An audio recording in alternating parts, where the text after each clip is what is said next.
There aren't too many plants blooming in December at the Botanic Garden at Georgia Southern University.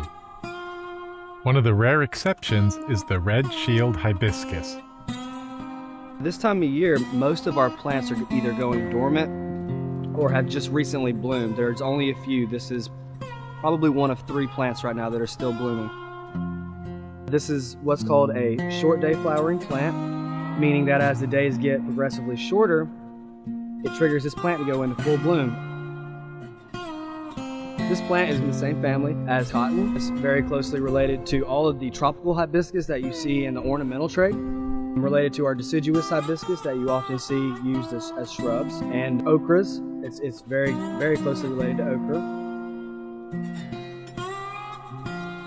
Unlike its better-known relatives, which are grown for their flowers or their fruits, the red shield hibiscus is best known for its striking deep maroon leaves, which look a lot like those of Japanese maple, or perhaps even a purple mutant form of marijuana. This tropical species has trouble surviving our winters, but no matter. It grows between 8 to 12 feet every single growing season, and again, this is only during the warm months, so during that amount of time, it puts on a massive amount of wood, and in the peak of its growing season, we trim it once a week, taking off at least 6 to 8 inches. So again, it is really phenomenal how much this plant can actually produce in 1 year as far as wood and biomass.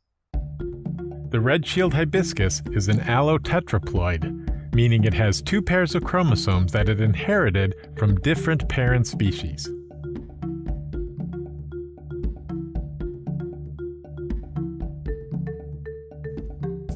These parents are most likely to be Hibiscus asper and Hibiscus suratensis, which, after humans began cultivating them together, accidentally crossbred to produce the red shield hibiscus. It was first recognized as a distinct species in 1896 by French botanists, growing around villages in south-central Africa. From there, it was brought to Brazil, where it was most likely used as a food source for slaves. And in fact today, it is a more popular food item in Brazil than in its native Africa.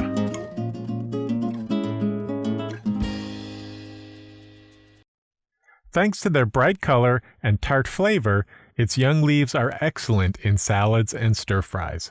You can eat the new growth, and I haven't done it, but supposedly it's pleasantly tart. So here we go.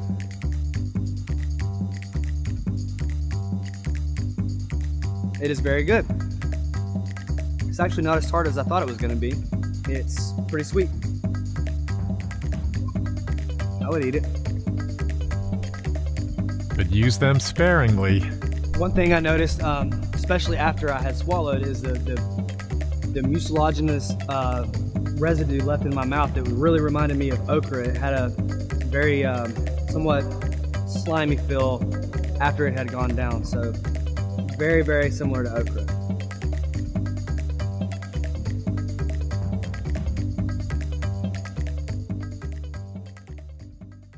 Besides being attractive and tasty, this plant has another useful trait. It is highly resistant to root knot nematodes, which are serious pests of many commercially important plants. Plant breeders have been able to use crossbreeding techniques to transfer this trait into other hibiscus species. And farmers can use crop rotation strategies to reduce nematode populations by planting red shield hibiscus in fields following tomatoes, potatoes, or other crops that are vulnerable to nematodes. So stop by the garden before the next hard frost to see the colorful, flavorful, nematode-fighting red shield hibiscus.